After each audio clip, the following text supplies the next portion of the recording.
मैं विवेक एक बार फिर से अपने YouTube channel stock trading technique पर आपका हार्दिक स्वागत करता हूं। दोस्तों, आज निफ्टी ने फिर से एक बार ऑल टाइम हाई पर क्लोजिंग दिखाई और पिछले अगर 3 दिन के सेशन की बात करें तो जब से जून की एक्सपायरी शुरू हुई है हम रोज नए हाइज पर क्लोज हो रहे हैं। और ये किन स्टॉक से रिलेटेड तेजी थी उनको भी एक बार देखने की कोशिश करेंगे। उनमें से कुछ स्टॉक्स पर मैं अपना ओपिनियन रोज आपके साथ शेयर करता हूं, अलग अलग 3 वीडियो के माध्यम से। ये जो 10 स्टॉक्स हैं जिससे के से रिलेटेड एक वीडियो मैंने कल पोस्ट की थी, आप उस वीडियो को देखिए और आज के सेशन को एनालाइज कर लीजिए। बाकी बीच बीच में मैं बताता रहूंगा कि मैंने कहा क्या था।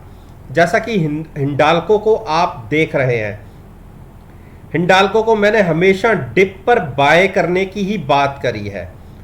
पहले 380 पर बाय करवाया था, फिर 385 पर बाय कराया था। और आप देखिए हिंडाल्को ने अपनी जो 20 डेज मूविंग एवरेज है वहां से ये बार बार स्टॉक वापस लौट जाता है। एक बार भी अगर हम बात करें 1 फरवरी से, 1 फरवरी को ये जरूर 50 डेज मूविंग एवरेज के आसपास आया था, लेकिन फरवरी, मार्च, अप्रैल, मई 4 महीने बीत गए, उसके बाद इसने एक बार भी अपनी 50 डेज मूविंग एवरेज को नहीं छुआ। और हमेशा मैं कहता हूं कि जब 20 डेज मूविंग एवरेज के आसपास स्टॉक आए तो वहां पर आप बाय कीजिए। देखिए 385 के आसपास आपने बाय किया होता तो आज के दिन में जो हाइज लग गए 406 है। बाकी एक चीज़ मैं और आपको बताता हूं, ये मैंने आज ट्रेंड लाइन ड्रॉ की है।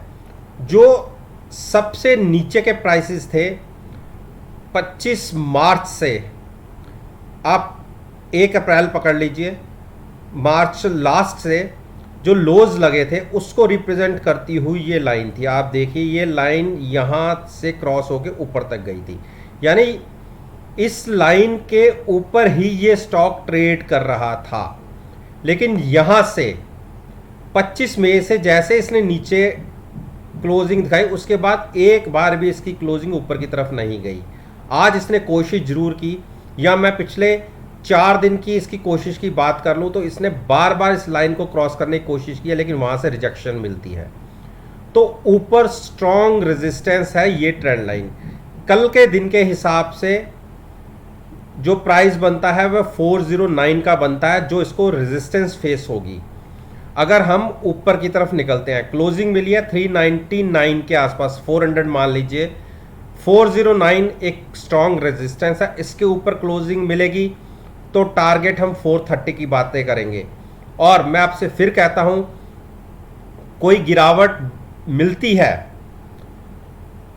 जिसकी पॉसिबिलिटी पहले देख लेते हैं, ना के बराबर है। एमएसीडी तो बुलिश क्रॉसओवर देने की कोशिश कर रहा है, तो मुश्किल है गिरावट मिलना, लेकिन फिर भी किसी कारण से गिरावट आ जाती है। 395 और 390 जो आज के दिन के हिसाब से प्राइस बनता है बाइंग का, वहां पर आप रिटेल इन्वेस्टर्स बाय कर सकते हैं। बाकी ट्रेडर्स के लिए अभी शॉर्ट पोजीशन नहीं दिखती, क्योंकि जहां शॉर्ट बनता था वहां से ये स्टॉक ऑलरेडी 10 रुपए नीचे आ गया है। शॉर्ट बनती थी इस ट्रेंड लाइन के पास। अगर यहां पर आपने at the money call buy करके फ्यूचर सेल किया होता तो इंट्राडे में ही आपको पैसे मिल जाते।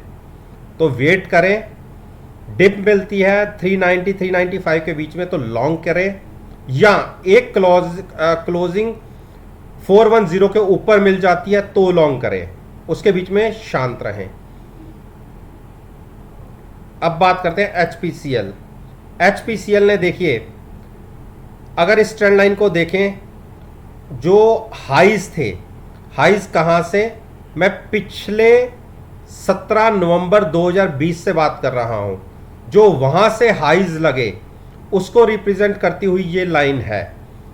और देखिए पिछले अगर 8-10 दिन की ट्रेडिंग की बात करें एचपीसीएल की, तो इसने इस लाइन को तकरीबन रोज छुआ है और यहीं से बार बार सेलिंग दिखती है। और आपको सभी को पता होगा पिछली एक्सपायरी थी जो थर्सडे की, उस पर मैंने 290 की कॉल बाय करके फ्यूचर सेल किया था, तो उसमें हमें इंट्राडे में ही अच्छे पैसे मिल गए थे। उसके बाद पोजीशन को हमने रोल ओवर किया और फिर हम 290 के आसपास है। तो मेरा ये मानना है कि कोई अगर शॉर्ट पोजीशन लेना चाहता है तो शॉर्ट पोजीशन बनती है। देखिए बेरिश क्रॉसओवर कंफर्म होता दिख रहा है, तो 290 के आसपास की कॉल बाय करके फ्यूचर सेल करने की एक स्ट्रेटजी हो सकती है। इमीडिएट टारगेट 282 और उसके बाद 273 तक के आपको लोज दिख सकते हैं। 273 और 260 के बीच में एक ऐसा प्राइस होगा कि जहां पर आपको स्टॉक मिले तो वहां लॉन्ग करने की पॉसिबिलिटी बनती है। अब बात करते हैं आईटीसी। आईटीसी को देखिए मैंने कल के दिन में क्या कहा था, आज भी इसने 208 के आसपास की क्लोजिंग दिखाई है, कल भी इसी के आसपास था। मेरा यह मानना है कि इसको सपोर्ट मिलेगी 207 पर। 207 से नीचे जाता है तो गिरावट 200 तक आ सकती है, लेकिन 207 के नीचे हम एक बाइंग अपॉर्चुनिटी ढूंढेंगे। अगर 205 और 200 के बीच में मिलता है तो हम लॉन्ग करेंगे, तब तक वेट कीजिए। डॉक्टर रेड्डी ने आज फिर अपनी 9 दिन की मूविंग एवरेज के आसपास क्लोजिंग दिखाई है। बाइंग करनी है तो इसको बाय करिए 5250 और 5225 के बीच में। फिर से आपको एक जंप 5350 तक का देखने को मिल सकता है। हो सकता है कल में एक गिरावट में आपको ये स्टॉक नीचे के लेवल पर मिल जाए। सिप्ला एक अपसाइड पर ही ट्रेड कर रहा है, तो इसके हमें बाइंग करनी है, तो बाइंग हमें करनी है 928 के आसपास जाके। तब तक वेट कीजिए, इसमें हाथ मत डालिएगा। या इसके बिल्कुल ऑपोजिट अगर 75 से ऊपर आरएसआई होगी तो हम शॉर्ट करेंगे, लेकिन अभी उसमें टाइम लगेगा। हो सकता है कि हमें पहले गिरावट दिख जाए 930 और 920 के बीच में अगर ये स्टॉक मिलता हो तो वहां पर लॉन्ग कर लीजिएगा। साथ में eight the money put buy कीजिएगा हैजिंग के लिए और ट्रेड लीजिएगा फ्यूचर्स के अंदर। भारती ने एक डोजी पैटर्न क्रिएट किया है और अपनी 3-4 मूविंग एवरेजेस के बीच में है। जिसको नया ट्रेड लेना है वो अभी शांत बैठे, और हम तो 520 की पुट से लॉन्ग बैठे हुए हैं। आज 535 के आसपास क्लोजिंग मिली है। मेरा ये मानना है कि जैसा डोजी पैटर्न क्रिएट हुआ है, एक बार 536 क्रॉस करता है तो हम 540 के आसपास चले जाएंगे, तो वहां एक बार हम अपना प्रॉफिट लेके एग्जिट होंगे और डिप पर फिर से इसको बाइंग करेंगे, शॉर्ट नहीं करेंगे। बजाज फाइनेंस में देखिए पिछले 4 दिन की मूव देखिए, एक के बाद एक नए हाइज, और बुलिश क्रॉसओवर तो चल ही रहा है, लेकिन 67 की आरएसआई है। मैंने आपसे कहा था कि ये एक मूव ऊपर की तरफ 5950 या 6000 के आसपास जा सकता है। जब आरएसआई हमारी 75 होगी वहां पर हम शॉर्ट करेंगे। बाई करना हो तो 5600 के आसपास गिरावट में मिले तो बाई कीजिएगा, यहां से नहीं।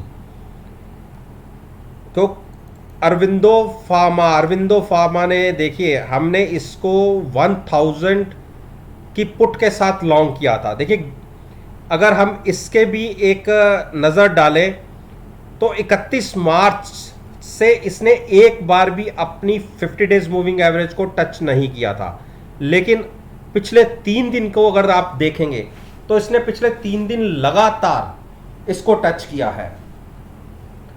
तो ग्राफ तो है बेरिश, लेकिन हमने 1000 की पुट के साथ इसको 1000 पर लॉन्ग कर लिया है। हम तो अपनी पोजीशन को एज इट इज होल्ड रखेंगे। बाकी ट्रेडर्स जो ट्रेड करते हैं, शॉर्ट साइड पर ट्रेड ले सकते हैं, वो बिल्कुल शॉर्ट कर सकते हैं अगर आपको 970 के नीचे ट्रेडिंग मिलती है। 15 से 20 मिनट देखिएगा, पहला टारगेट आपको 960 का देखने को मिल सकता है, और जो इसकी बहुत बड़ी स्ट्रॉन्ग सपोर्ट भी है। 50 डेज मूविंग एवरेज भी क्रॉस होती है तो एक स्टॉक सपोर्ट मिलेगी 960 के बाद जो अगली सपोर्ट है वो बहुत नीचे की है। तो अभी हम 970 के नीचे ट्रेडिंग मिलने पर 960 की एक टारगेट की बात कर सकते हैं, केवल और केवल ट्रेडर्स के लिए, केवल ट्रेडर्स के लिए जिनको नया ट्रेड लेना है। एक बार ये गिरावट थम जाए तो वहां पर कंसोलिडेशन का फेज चलेगा, जैसे आपने यहां पर देखा था एक कंसोलिडेशन का फेज, उसके बाद ऊपर की मूव और ये कंसोलिडेशन का फेज चला और अब गिरावट दिख रही है। अब ये गिरावट जहां रुकेगी वहां पर नए लोग जो एंट्री लेना चाहते हैं लॉन्ग साइड पर वो वहां लेंगे। आज तीसरा दिन है कि हमने अपनी 50 डेज मूविंग एवरेज को होल्ड कर लिया है। अगर यहां से एक कैंडल, जैसा कि आज कैंडल फॉर्मेशन बना है, नीचे से बाइंग दिखी है, अगर एक ग्रीन कैंडल क्रिएट हो जाती है तो समझ लीजिएगा कि यहां से एक बाइंग अपॉर्चुनिटी बन सकती है। तो एक कैंडल कलवली का वेट कर लीजिए नया पोजीशन लेने के लिए। अंबुजा ने एक बेरिश हैमर के तरीके से हम ये कह सकते हैं क्रिएट किया है। और पहले आरएसआई लेवल देख लेते हैं। आरएसआई लेवल अभी 66 है, तो अभी हम ट्रैप में नहीं फंसेंगे। हम 75 के आसपास, 73 से 75 के आरएसआई के बीच में शॉर्ट करेंगे। वो अभी लेवल हमारा आया नहीं है। हाँ, अगर गिरावट उससे पहले ही कंटिन्यू हो जाती है तो हमारी बाइंग प्राइस होगा 320 के आसपास, जहां हमें लॉन्ग करना है।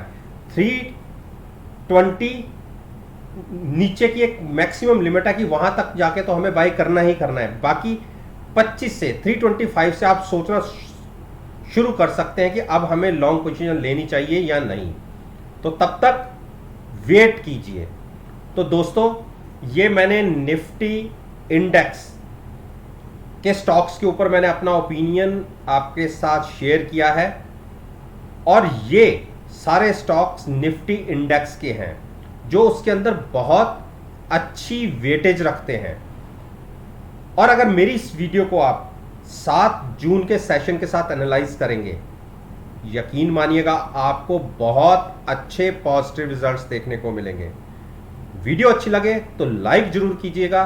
मेरे साथ मेरे YouTube चैनल पर जुड़िए, उसे सब्सक्राइब कीजिए और साथ में बेल आइकन का बटन प्रेस करना मत भूलिएगा ताकि नोटिफिकेशन आप तक टाइम से डिलीवर हो सके। अगर पास्ट परफॉर्मेंस को एनालाइज करना चाहते हैं, मैं किसी एक पर्टिकुलर वीडियो की बात नहीं कर रहा, मेरे YouTube चैनल पर प्ले लिस्ट है, हर मंथ की, हर डे की वीडियोस हैं। कोई भी वीडियो पिक कीजिए, अगले सेशन के साथ उसको एनालाइज कीजिए। सारा का सारा डाटा NSE की साइट पर अवेलेबल है, कंपेयर कीजिए। और आपको जहां कोई क्वेश्चन पूछना है आप कमेंट बॉक्स में पूछिए। कोशिश करूंगा कि अगला सेशन शुरू होने से पहले मैं आपके क्वेश्चंस का आंसर दे सकूं। इस बात के साथ मैं आपसे विदा लेता हूं और एक नई वीडियो के साथ फिर से आपके सामने आऊंगा। तब तक के लिए धन्यवाद।